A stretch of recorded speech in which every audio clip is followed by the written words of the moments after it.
नमस्कार किसान भाइयों। आज अपने चर्चा करेंगे अनार के बारे में कि अनार में पत्तों की संख्या कैसे बढ़ाएं। आप भी सोचते होंगे कि पत्तों से क्या होता है। पत्तों का हरा रहना बहुत ज़्यादा फ़ायदेमंद रहता है, क्योंकि अगर पत्ते ज़्यादा आएंगे या पत्ते हरे होंगे ना, तो इससे आपके फ्लोरिंग और जो भी लस्ट में फ्रूट तैयार होता है तो उसमें बहुत ज़्यादा बेनिफिट पहुंचाते हैं। एक बात का किसान भाइयों हमेशा ध्यान रखना है कि जितना पौधा हरा भरा होगा खेत में उतनी ज़्यादा फ्लोरिंग आएगी और उतने ही ज़्यादा आपके खेत में अनार के फल बनेंगे। बाकी फल बनने के नहीं बनने के और भी रीज़न हो सकते हैं। अगर फल नहीं बनते हैं तो आपका जैसे देख सकते हैं कई बार मधुमक्खियाँ नहीं आती हैं तो फ्रूट कम सेट होते हैं। बाकी पत्तों का बहुत ज़्यादा महत्व रहता है। अनार के पौधे नहीं, हर क्रॉप में, जो भी क्रॉप है उसमें अगर पौधा हरा भरा स्वस्थ रहेगा उतना ज़्यादा फ्लोरिंग लेगा, उतना ज़्यादा आपको आमदनी देके जाएगा। अमूमन देखा गया है कि किसान भाई कई बार पत्तों को नज़रअंदाज कर देते हैं, तो इस चीज़ों को बिल्कुल ध्यान में रख के चलना है।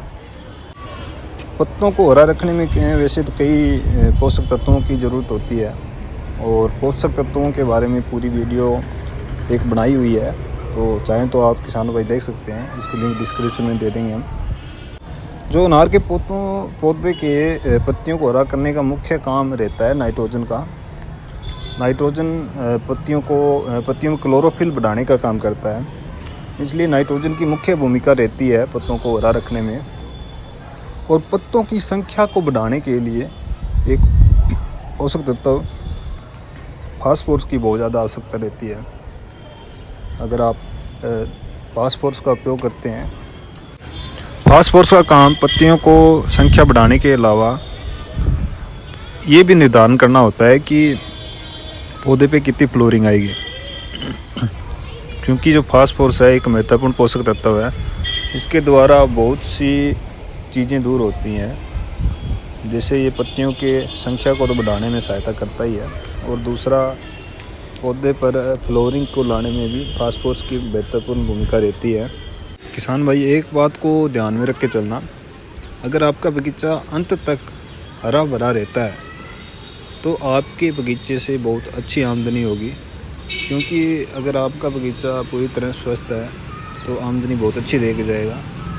पत्तियां झड़ने के वैसे कई कारण होते हैं, पोषक तत्वों के अलावा इंसेक्ट भी आ जाते हैं तो पत्तियां झड़नी शुरू हो जाती हैं, पीली पड़नी शुरू हो जाती हैं। तो इन बातों का भी आपको ख़ास तौर पर ध्यान रखना है।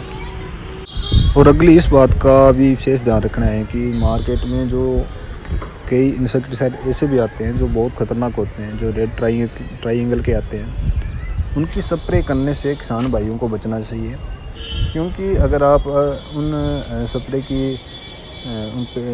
केमिकल की स्प्रे करते हैं तो इससे आपके अनार के बगीचे की उम्र कम होती है, और दूसरी आपकी जो मिट्टी है वो अम्लीय हो जाती है, जहरीली हो जाती है, इसलिए पौधा ज़्यादा समय तक सर्वाइव नहीं कर पाता है। तो इन बातों को ध्यान में रखकर किसान भाई आगे की प्रणाली बनाएं। बहुत बहुत धन्यवाद।